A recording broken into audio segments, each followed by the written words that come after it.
ఇటువంటి నాయకుడు నేను చూడలేదు. నేను హ్యాట్స్ ఆఫ్ పవన్ కళ్యాణ్ చెప్పాలి. ఎందుకంటే అతను గుండా ఏంటో అనుకుంటాను. సంపాదించింది రాజకీయాల్లో 10 కోట్లు సంపాదిస్తే 100 కోట్లు, 10 కోట్లు ఖర్చు పెడితే 100 కోట్లు సంపాదించుకోవాలి. రిటర్న్ ఇన్వెస్ట్మెంట్ ఈ రోజుల్లో తెలంగాణ ప్రభుత్వానికి ₹1 ఆంధ్రప్రదేశ్ ప్రభుత్వానికి ₹1 కాకుండా ఆంధ్రప్రదేశ్లో ఈ వర్షాల వల్ల ఇబ్బంది పడిన 400 పంచాయతీలకు ఒక్కొక్క పంచాయతీకి ₹1,00,000 అంటే 4 కోట్లు అండి.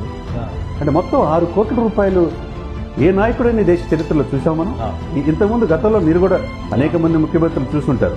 ఏ మంత్రి అయినా ఏ ముఖ్యమంత్రి అయినా ఎవరు కూడా సొంత డబ్బులు ఇచ్చిన వాళ్ళు లేరు. ₹1 సొంత డబ్బులు ప్రకటన అనేది. ఎందుకంటే ఆయన వ్యక్తిగతంగా నేను వెళ్ళి వాళ్ళకి డబ్బులు పంపిస్తాను, నేను అవకాశం ఉంటే అక్కడికి వెళ్తాను.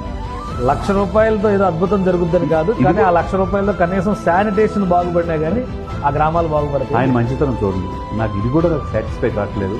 నాకున్న దాంట్లో ఇప్పుడు అంటున్నాడంటే ఇప్పుడు నేటి తరం సినిమా నటులు కావచ్చు, ప్రముఖ పారిశ్రామికవేత్తలు కావచ్చు, రాజకీయ నాయకులు కావచ్చు, అతను చూసి నేర్చుకోవాలా.